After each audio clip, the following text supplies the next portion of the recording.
बिस्मिल्लाहिर्रहमानिर्रहीम। सिर्फ इको ही मसला है ज़कात दे मौजूद है, सिर्फ इको मसला। वो मसला यह है कि एक बंदे ने किसी ने 10 लाख रुपया उधार दिता है, 10 लाख रुपया उधार दिता है।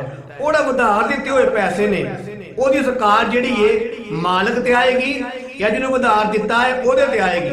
इको मसला तवज्जो फरमायो मेरे अजीज भाइयों, जिहड़ा बंदा उधार देंदा है, जिहड़ा यानी कि मालिक है, जिन्हें उधार दिता है असल च वो मालिक है, उन्हें तो उधार वापस कर छड़ना है, उन्हें तो उधार नूं वापस कर छड़ना, महीने बाद करे 2 बार करे।